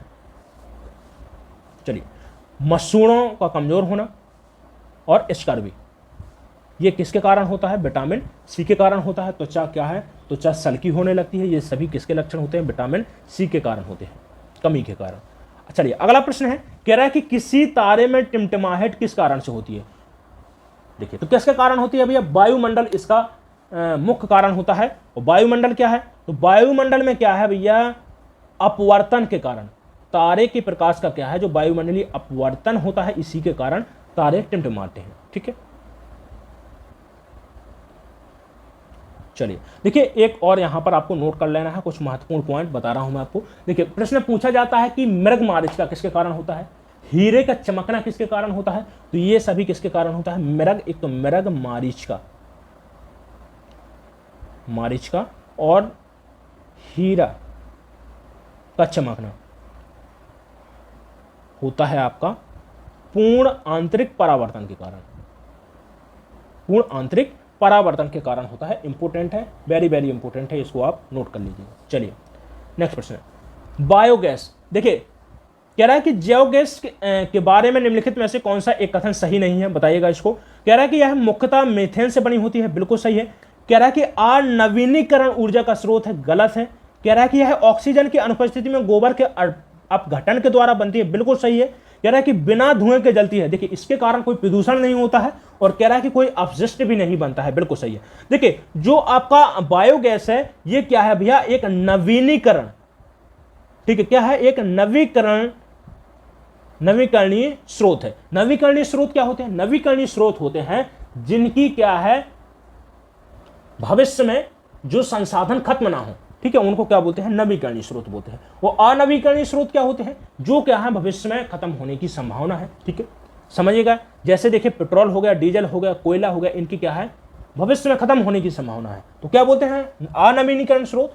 और नवीनीकरण स्रोत क्या होते हैं, जो क्या है, जिनकी भविष्य में खत्म होने की संभावना नहीं है, ठीक है, उन्हें क्या बोलते हैं। जैसे देखिए पवन चक्की से जो प्राप्त ऊर्जा है, ठीक है, वो क्या है, एक नवीकरणीय स्रोत है। ज्वार भाटा हो गया, बायोगैस हो गया, ये सभी कैसे हैं, नवीकरणीय स्रोत है। चलिए देखिए जैसे सूर्य का प्रकाश हो गया, सौर ऊर्जा से जो हम प्रकाश, ठीक है, तो क्या सौर ऊर्जा कभी भविष्य में खत्म होने वाला स्रोत है, नहीं है ना, तो क्या बोलेंगे, एक अक्षय संसाधन। अक्षय मतलब जो कभी खत्म ना हो, चलिए, या नवीकरणीय बोलेंगे। चलिए अगला प्रश्न है, कह रहा है कि मनुष्य के आमाशय में निम्नलिखित में से कौन सा अम्ल पाया जाता है, तो देखिए हाइड्रोक्लोरिक अम्ल। कौन सा पाया जाता है, HCl, जिसका कार्य क्या होता है, जीवाणुओं को मारना, जीवाणुओं को मारना, ठीक है। इसके अलावा जो भी हम कठोर भोजन करते हैं, ठीक है, कठोर भोजन करते हैं उसे टुकड़ों में तोड़ता है, विभाजित करता है, ठीक है। साथ ही साथ में जो आपके एंजाइम्स होते हैं उनको क्या है, एक्टिव करता है, ठीक है। जो भी देखिए जैसे पेप्सिन है, ठीक है, रेनिन हो गया, ठीक है, पेप्सिन और रेनिन इनको क्या है, एक्टिवेट करता है, ठीक है, कौन, HCl। चलिए अगला प्रश्न है, कह रहा है कि निम्नलिखित में से कौन सा जीवित जीव लिटमस देता है, तो लिटमस जो प्राप्त किया जाता है, लिटमस पेपर, वो किससे प्राप्त किया जाता है, लाइकेन से प्राप्त किया जाता है, ठीक है। लाइकेन एक यहां पर प्रश्न बहुत इंपॉर्टेंट पूछा जाता है, लाइकेन किसके सूचक होते हैं भैया, तो वायु प्रदूषण के सूचक किसको कहा जाता है, प्रदूषण के सूचक कौन होते हैं, लाइकेन होते हैं। और जो लाइकेन होता है बेटा, सहजीवी संबंध है, ये क्या है, सहजीवी संबंध का उदाहरण है। कैसे समझिएगा, देखिए लाइकेन के इसमें क्या होता है, कवक फंजाई भी होता है और साथ में एल्गी भी होता है, दोनों क्या है एक दूसरे की पूर्ति करते रहते हैं, और इसी कारण से क्या बोलते हैं इनको, सहजीवी संबंध का एक उदाहरण कहा जाता है लाइकेन को। चलिए अगला प्रश्न कह रहा है कि निम्नलिखित में से कौन सा एक अम्लीय वर्षा का कारण होता है भैया, सल्फर और नाइट्रोजन ऑक्साइड का घुलना। देखिए इसमें याद रखिएगा क्या है, अम्ल वर्षा, जो अम्लीय वर्षा होती है इसमें क्या है, जो आपका सल्फर होता है और नाइट्रोजन जो वायुमंडल में होता है, ठीक है, किसके कारण निकलता है, तो औद्योगिकरण के कारण ये ज्यादातर निकलता है, जिसके कारण क्या होता है भैया, वायुमंडल में जाएगा और वाटर के साथ में जो आपका वाष्प है उसके साथ में मिक्स हो जाता है, जिसके कारण जब भी वर्षा होती है तो ये पेड़ पौधे हो गए, ठीक है, मनुष्य को जो भी जीव जंतु हैं उनके लिए क्या है, हानिकारक होता है। मनुष्य में जैसे कैंसर रोग हो गया, ठीक है, ये सभी त्वचा के जो कैंसर रोग होता है उसमें, ठीक है, ये प्रोड्यूस कर सकता है, बना सकता है, ठीक है, अम्लीय वर्षा। चलिए अगला प्रश्न, ब्रेड बनाने में प्रयुक्त होने वाला ईस्ट निम्नलिखित में से कह रहा है कि किससे एक समूह से संबंधित है, तो देखिए जो ईस्ट है वो किसके अंतर्गत आता है, फंजाई के अंतर्गत आता है, ऑप्शन यहां पर बी राइट आंसर हो जाएगा। मोनेरा की बात करते हैं तो देखिए एक कोशिकीय प्रोकैरियोटिक जीव किसके अंतर्गत आते हैं, मोनेरा के अंतर्गत। देखिए एक कोशिकीय प्रोकैरियोटिक जीव जैसे जीवाणु हो गया, क्या हो गया, जीवाणु हो गया, ठीक है, रेड ब्लू एल्गी हो गया, साइनोबैक्टीरिया जिसको बोलते हैं, साइनोबैक्टीरिया किसके अंतर्गत आते हैं, मोनेरा के अंतर्गत आते हैं, ठीक है। चलिए अगला प्रश्न है, कह रहा है कि जब अधातुओं को जल में घोला जाता है, याद रखिएगा, तो क्या है समझिएगा, यहां पर जब भी अधातुओं को जल में घोलेंगे और धातुओं को जल में घोलेंगे तो क्या होगा, समझिएगा। देखिए अधातुएं क्या होती हैं, जो आपका पी ब्लॉक के तत्व होते हैं, जो पी ब्लॉक के तत्व होते हैं, यदि इनको क्या है जल में घोलें तो क्या होगा भैया, अम्ल बनाते हैं, क्या बनाते हैं, अम्ल बनाएंगे, अम्लीय ऑक्साइड बनाते हैं, ठीक है। और जब भी हम धातुओं को जल में घोलेंगे तो क्या बनाएंगे, क्षारीय ऑक्साइड बनाएंगे, ठीक है। जैसे देखिए Na, तो Na को यदि हम जल में घोलते हैं तो क्या बनाता है, NaOH, जो क्या है एक क्षारीय ऑक्साइड है, ठीक है, याद रखिएगा इसको। चलिए तो यहां पर ऑप्शन हमारा बी राइट आंसर हो जाएगा, वे अम्लीय ऑक्साइड बनाते हैं।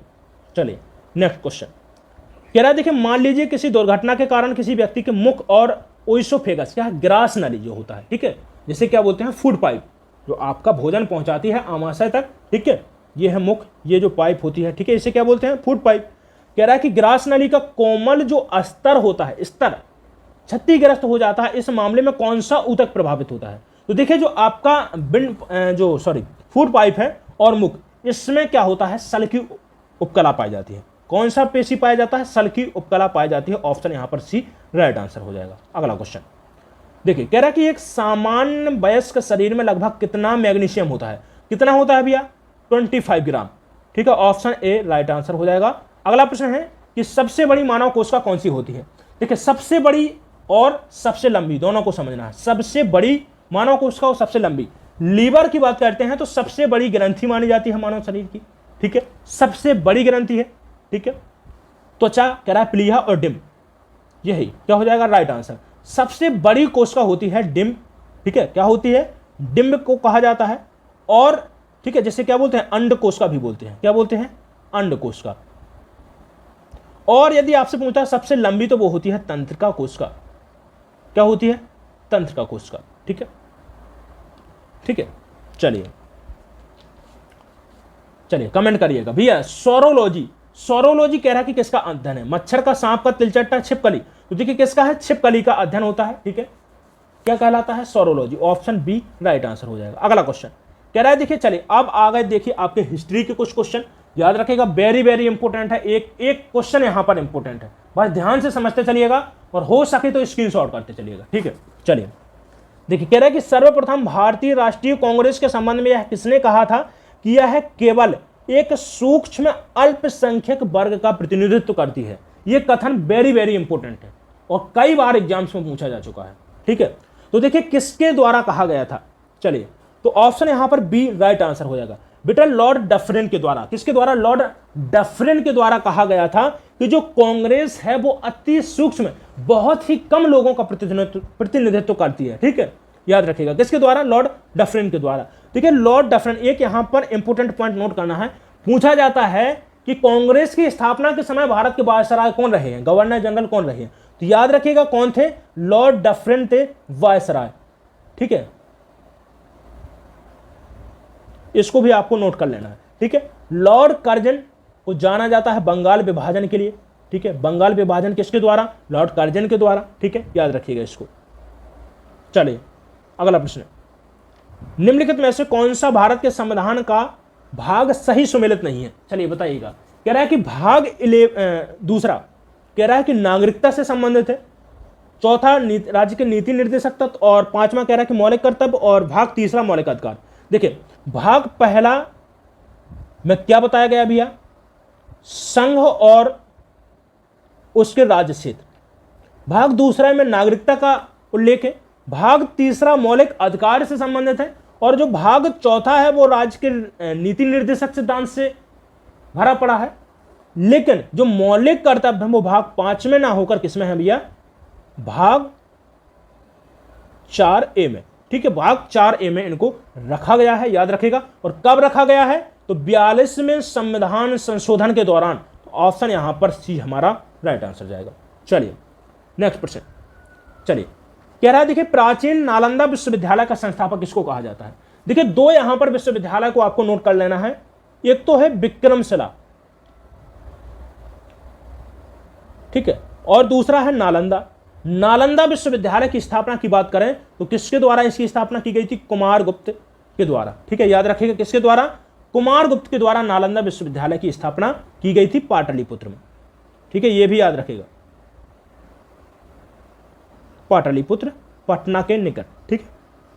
चलिए विक्रमशिला की बात करते हैं तो भैया किसके द्वारा, धर्मपाल के द्वारा। जो विक्रमशिला जो विश्वविद्यालय है इसकी स्थापना धर्मपाल, पाल वंश के एक राजा थे जिनको हम धर्मपाल कहते थे, वो धर्मपाल के द्वारा ही विक्रमशिला विश्वविद्यालय की स्थापना, यदि पूछता है कि कहां पर की गई थी, तो भागलपुर में, ठीक है, वर्तमान का जो क्षेत्र है वो है भागलपुर, ठीक है, इसको भी आप याद रखिएगा। चलिए अगला प्रश्न, जैन धर्म के अंतिम तीर्थंकर महावीर की मृत्यु कहां हुई थी। चलिए राजगृह, कुंडग्राम, सारनाथ और पावापुरी। तो कहां पर हुई थी, पावापुरी में। ठीक है। जो महावीर स्वामी थे, आपसे पूछ सकता है कि भैया कौन से तीर्थंकर थे, तो अंतिम तीर्थंकर, और कुल कितने तीर्थंकर हुए, तो 24 हुए। तो महावीर स्वामी का जो स्थान रहा है वो कौन सा है, 24 में, ठीक है। यदि आपसे पूछता है कि जैन धर्म की स्थापना किसके द्वारा की गई थी, तो याद रखिएगा जो पहले तीर्थंकर हुए, ठीक है, कौन, ऋषभदेव, ऋषभदेव के द्वारा कहां पर की गई थी, अयोध्या, ठीक है, ठीक है। इनका जन्म माना जाता है अयोध्या में, और इन्हीं के द्वारा क्या है, जैन धर्म की स्थापना की गई थी। चलिए चलिए अगला प्रश्न है, कह रहा है कि शिवाजी को किसने कैद कर लिया था, शाइस्ता खां, जयसिंह, औरंगजेब, और डी ऑप्शन कह रहा है कि अफजल खां। देखिए औरंगजेब, ठीक है, औरंगजेब के द्वारा देखिए एक संधि की गई थी शिवाजी के साथ में, जिसको हम कहते थे पुरंदर की संधि। क्या है, पुरंदर की संधि। ये प्रश्न पूछा जा सकता है आपसे, कब हुई थी, 1665 में। किस किस के मध्य में, औरंगजेब और शिवाजी के मध्य में।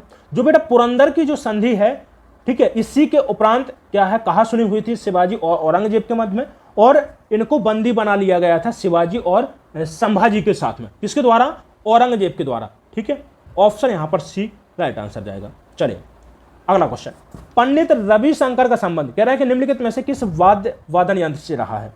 चलिए तो क्या बजाते थे भैया, सितार। ऑप्शन ए यहां पर हमारा राइट आंसर हो जाएगा। चलिए देखिए शहनाई वादक, शहनाई वादक बहुत ज्यादा पूछा जाता है, इंपॉर्टेंट है। पूछा जाता है कि शहनाई वादक कौन है भारत के, ठीक है। भारत के प्रथम जो स्थान रखते हैं तो वो है उस्ताद बिस्मिल्लाह खां। कौन है, उस्ताद बिस्मिल्लाह खां, बिस्मिल्लाह खां, ठीक है। चलिए अगला प्रश्न है, कह रहा है कि रज्मनामा फारसी में अनुवाद था अथर्ववेद का, रामायण का, भारत का, और योग वशिष्ठ का।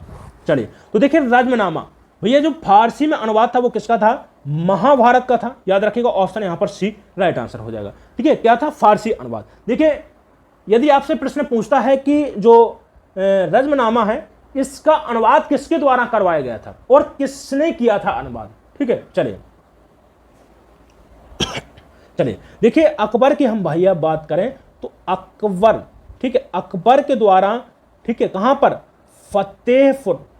फतेहपुर सीकरी में अनुवादशाला, अनुवाद घर या अनुवादशाला का निर्माण करवाया गया था। यह भी प्रश्न पूछा जा सकता है कि कहां पर करवाया गया था, फतेहपुर सीकरी में, और यहीं पर इन्होंने काफी ग्रंथों का क्या है, अनुवाद करवाया, जैसे रामायण हो गए, महाभारत हो गए, ठीक है, राजतरंगिणी, कुल ऐसे काफी ऐसे ग्रंथ थे जिनका क्या है, अनुवाद करवाया गया। तो देखिए रामायण का और महाभारत का यदि आपसे पूछता है कि अनुवाद किसके द्वारा, तो बदायूनी के द्वारा, ठीक है, बदायूनी के द्वारा किया गया था। यह भी आप याद रखिएगा। चलिए अगला प्रश्न, नेक्स्ट प्रश्न है, कह रहा है कि विश्व के इतिहास में पहली परमाणु आपदा कब हुई थी। तो भैया जो पहली आपदा हुई थी कहां पर, हिरोशिमा और नागासाकी में 6 अगस्त 1945 को परमाणु हमला किया गया था। किसके द्वारा, अमेरिका के द्वारा। यह भी याद रखिएगा, लाखों लोगों की जान गई थी, ठीक है। चलिए अगला क्वेश्चन है, कह रहा है कि किताब उल हिंद पुस्तक किसके द्वारा लिखी गई, अबुल फजल। अबुल फजल की बात करते हैं तो अकबरनामा, अकबरनामा। जो अबुल फजल थे भैया एक दरबारी कवि थे इनके, और 9 रत्नों में से एक ही कौन थे, अबुल फजल। ये भी याद रखिएगा। अल बरूनी हमारा सही आंसर हो जाएगा। किताब उल हिंद किसके द्वारा, अल बरूनी के द्वारा। और यदि आपसे पूछता है कि कैसा शासक है भैया, एक अरबी, क्या है, अरबी लेखक था। कौन, अरबी लेखक था, कौन भैया, अल बरूनी। ये भी याद रखिएगा, इंपोर्टेंट है। चलिए नेक्स्ट क्वेश्चन है, कह रहा है कि महामना के नाम से किसको जाना जाता है, लाला लाजपत राय, पंजाब केसरी, केसरी के नाम से जानते हैं लाला लाजपत राय। शांति पुरुष, शांति पुरुष की संज्ञा किसको दी गई है, लाल बहादुर शास्त्री। मदन मोहन मालवीय, महामना, ठीक है। और इन्हीं को क्या है, काशी हिंदू विश्वविद्यालय का प्रणेता भी माना जाता है। यह भी आप याद रखिएगा, ठीक है। ऑप्शन यहां पर सी हमारा राइट आंसर हो जाएगा। चलिए नेक्स्ट प्रश्न, यूके का राष्ट्रीय पुष्प बताइएगा। लिली है, मेपल है, कमल है और गुलाब। यूके का राष्ट्रीय पुष्प क्या है, गुलाब है।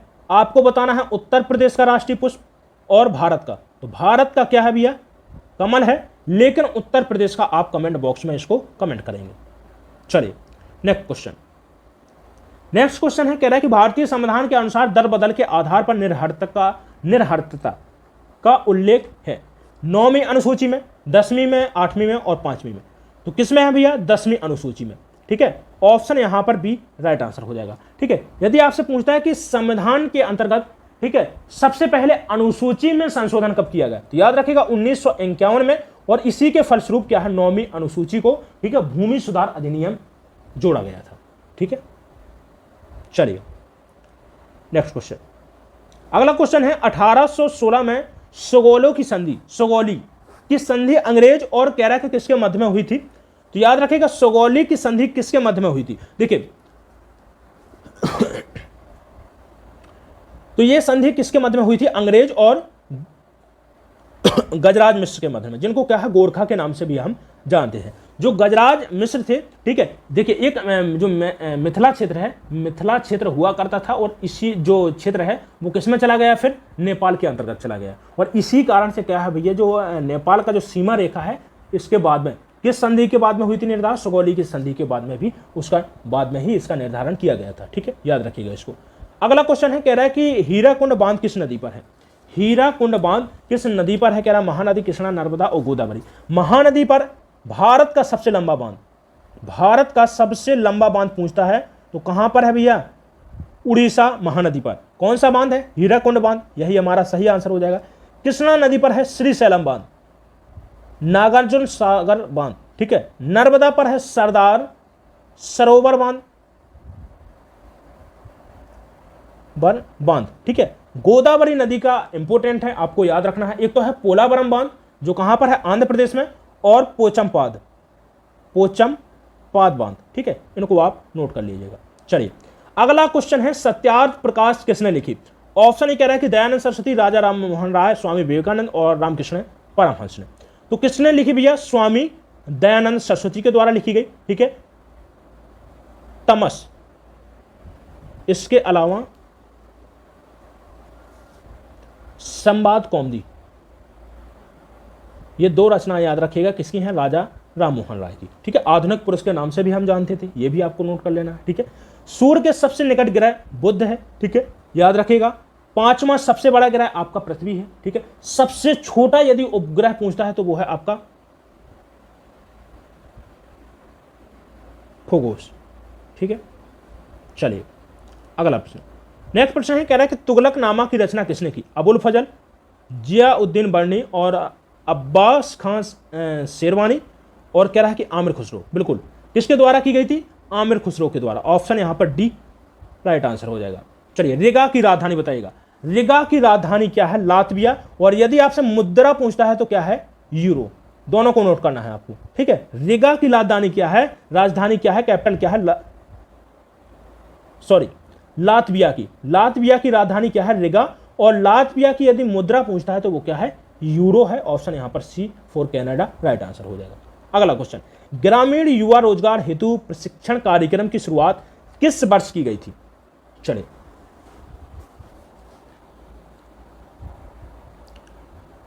देखिए, तो ग्रामीण युवा रोजगार हेतु प्रशिक्षण कार्यक्रम की शुरुआत कब की गई थी, 1979 में की गई थी। ऑप्शन सी राइट आंसर हो जाएगा। फरायाजी आंदोलन का नेतृत्व किसने किया था, अली मुस्लियान ने, ठीक है, शरियतुल्लाह मियां के द्वारा, सीताराम राजू और दुर्जन सिंह के द्वारा। तो फरायाजी जो आंदोलन है किसके द्वारा, शरियतुल्लाह मियां के द्वारा चलाया गया था, ठीक है। ऑप्शन यहां पर बी राइट आंसर हो जाएगा, ठीक है। चलिए अगला क्वेश्चन, कह रहा है कि निम्नलिखित में से क्या सुमेलित नहीं है। अनुच्छेद 21 कह रहा है कि स्वतंत्रता का अधिकार, बिल्कुल यही हमारा गलत है, ठीक है। कह रहा है कि अनुच्छेद 19 भाषण और अभिव्यक्ति की स्वतंत्रता है। 17 में अस्पृश्यता का अंत, ठीक है, छुआछूत का अंत है मतलब, ठीक है।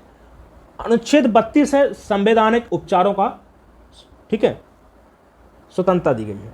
तो देखिए सही क्या हो जाएगा हमारा, ए। जो अनुच्छेद 21 है, ठीक है, अनुच्छेद 21 जो ए है वो किससे संबंधित है, 6 से 14 वर्ष के बच्चों से संबंधित, ठीक है, शिक्षा से संबंधित है।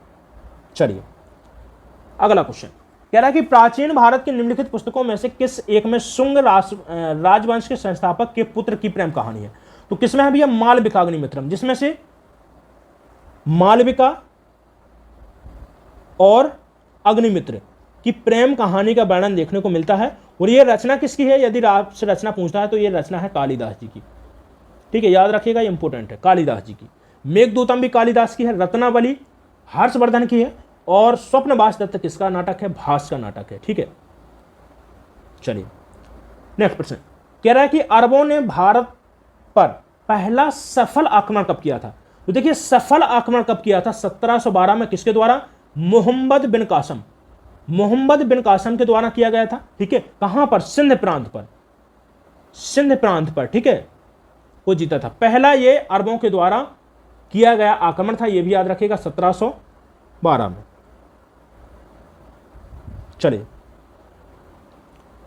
नेक्स्ट प्रश्न है, राष्ट्रीय उपभोक्ता दिवस कब मनाया जाता है? तो देखिए राष्ट्रीय उपभोक्ता दिवस कब मनाया जाता है बताइएगा? 24 सितंबर को। कब मनाया जाता है? 24 सितंबर, ऑप्शन बी राइट आंसर हो जाएगा। 26 नवंबर की बात करते हैं तो मनाया जाता है संविधान दिवस। क्या है? संविधान दिवस के रूप में मनाते हैं 26 नवंबर को, ऑप्शन यहां पर बी राइट आंसर हो जाएगा। अगला क्वेश्चन है, कह रहा है कि ब्रिटिश सरकार किस अधिनियम के द्वारा भारत का शासन अपने हाथों में लिया? तो देखिए ब्रिटिश सरकार ने, कह रहा है कि किस अधिनियम के द्वारा भारत का शासन अपने हाथों में लिया था? तो भैया वो था भारत शासन अधिनियम 1858 के तहत। ठीक है, ऑप्शन ए राइट आंसर हो जाएगा। चलिए नेक्स्ट क्वेश्चन, रंगभेद की नीति निम्नलिखित में से किस देश में देखने को मिलती है? देखिए रंगभेद की जो नीति है वो क्या है, कहां पर देखने को मिलती है? दक्षिण अफ्रीका में। ठीक है, दक्षिण अफ्रीका में की बात करें तो दो प्रकार के यहां पर लोग देखने को मिलते हैं, एक तो गोरा हो गया और काला, जिनको क्या है गोरे और काले होने के आधार पर अलग अलग निवास की व्यवस्था की गई थी, और इसी को क्या बोलते हैं? रंगभेद की नीति। कहां पर देखने को मिलती है? अफ्रीका में। चलिए नेक्स्ट क्वेश्चन है, समुद्र तल पर सामान्य वायुमंडलीय दाब कितना होता है? तो देखिए समुद्र तल पर कह रहा है कि सामान्य वायुमंडलीय एटमॉस्फेयर, ठीक है, प्रेशर कितना होता है? तो देखिए कितना होता है? 1013.25 मिलीबार, ठीक है, होता है। ऑप्शन बी राइट आंसर हो जाएगा। अगला क्वेश्चन, कैस्पियन सागर, जो कैस्पियन सागर है विश्व की भैया सबसे बड़ी झील मानी जाती है, और यदि आपसे पूछता है कि सबसे बड़ी खारे पानी की झील, तो भैया खारे पानी की झील भी सबसे बड़ी कौन सी है? कैस्पियन सागर है। तो कहां पर है? ठीक है, कुछ यूरोप और एशिया के अंतर्गत आती है, ऑप्शन यहां पर डी राइट आंसर हो जाएगा। नियाग्रा जलप्रपात कहां पर है? दक्षिण अफ्रीका में है। किस नदी पर है? नियाग्रा नदी पर है। ठीक है, और इसी पर देखिए, ठीक है, किस नदी पर है? दक्षिण अफ्रीका में, और इसी पर है भैया नियाग्रा फॉल, जिसको क्या बोलते हैं हम? नियाग्रा जलप्रपात। ऑप्शन सी यहां पर हमारा राइट आंसर हो जाएगा। चलिए अगला क्वेश्चन कह रहा है कि किस स्थिति में मुद्रा के मूल्य में वृद्धि होती है तथा वस्तुओं एवं सेवाओं की कीमतों में गिरावट देखी जाती है? तो इसको क्या बोलते हैं हम? मुद्रा अस्फीति। लेकिन देखिए यदि उल्टा है कि मुद्रा के मूल्य में क्या हो? कमी हो। ठीक है, मुद्रा के मूल्य में कमी हो और वस्तुओं और सेवाओं की कीमतों में क्या हो? वृद्धि हो, तो उसे क्या बोलते हैं? मुद्रा स्फीति बोलते हैं। ऑप्शन यहां पर हमारा सी राइट आंसर हो जाएगा। चलिए कह रहा है कि भारत की जनगणना 2011 के अनुसार बिहार में महिला साक्षरता दर क्या है? चलिए देखिए महिला साक्षरता दर क्या है? 51.50%। ठीक है, चलिए नेक्स्ट क्वेश्चन है, कह रहा है कि भंडारी समिति किससे संबंधित है? प्रत्यक्ष कराधान, अप्रत्यक्ष कर, कृषि ऋण, और कह रहा है कि क्षेत्रीय ग्रामीण बैंकों की पुनर्संरचना से। बिल्कुल यही हमारा राइट आंसर हो जाएगा, डी ऑप्शन। ये रहे आज के प्रश्न, और कमेंट जरूर कर दीजिएगा कि आपने कुल, ठीक है, आपने कुल यहां पर कितने प्रश्न सही किए हैं। ठीक है बेटा, यदि आपने नहीं ये अच्छे तरीके से नहीं देखा है तो एक बार फिर से इन प्रश्नों को समझिएगा, कोशिश करें, ठीक है, कि जो आप गलती कर रहे हैं उसे परखिएगा थोड़ा सा। ठीक है, और अभी भी देखिए 1-2 दिन का समय है, जल्दी से कॉन्सेप्ट क्लियर कर सकते हैं आप। जो आपका देखिए, यदि आप शुरू से किसी लेवल को उठा रहे हैं, कोई शुरुआत से कोई टॉपिक पढ़ रहे हैं, तो उसे मत पढ़ना, उसे आप छोड़ ही दीजिएगा, आप कोई मतलब नहीं है पढ़ने का। लेकिन यदि आपको कहीं पर डाउट है तो डाउट जरूर क्लियर करिएगा और ज़्यादा से ज़्यादा क्वेश्चन लगाइएगा। ठीक है, साथ ही में आपको जो प्रैक्टिस सेट चलाए जा रहे हैं, ठीक है, अगला जो वीडियो आपको मिलने वाला है वो आपको यूपी स्पेशल, कुछ इस प्रकार से यूपी स्पेशल हो गया, साथ में करंट अफेयर्स भी आपको लास्ट 6 मंथ का मैं दे दूंगा। ठीक है, तो अभी भी आपके पास में समय है, हो सकता है शाम तक आपको वीडियो मिल जाए, शाम तक न मिले तो अगले दिन आपको 22 तारीख को भी मिल जाएगा ये वीडियो। ठीक है, लेकिन आप वीडियो को देख लीजिएगा। चैनल का नाम है एजुकेशन विद एनके। ठीक है, देखिए जिन बच्चों को हिंदी से शिकायत है, साथ में जीके जीएस कंप्लीट नहीं है, तो देखिए यूपी पुलिस के लिए जो आपका पिछला जो एग्जाम हुआ था, हर एक प्रैक्टिस सेट पड़ा है। बिल्कुल आप देखिए, जाइएगा, प्लेलिस्ट बाकायदा बनी हुई है, देखिएगा। ठीक है, सर्च कर लीजिएगा, और सभी वीडियो एक बार बैठ करके देख लीजिएगा, समझ लीजिएगा। हिंदी और जीके आपका चुटकियों में, चुटकी बजाते ही कंप्लीट हो जाएगा, याद रखिएगा इसको, ठीक है। चलिए मिलते हैं इसके बाद में अगले वीडियो में। लेकिन आपको क्या करना है, इस वीडियो को आप शेयर कर दीजिएगा अपने दोस्तों तक। वीडियो अच्छा लगा हो तो लाइक कर दें, चैनल को सब्सक्राइब ना किया हो तो चैनल को सब्सक्राइब कर लीजिएगा और साथ में बेल आइकन को प्रेस जरूर कर दीजिएगा, ठीक है, ताकि आप लोगों को समय से वीडियो मिल जाए, ठीक है। चलिए मिलते हैं अगले वीडियो में। आप सभी का धन्यवाद।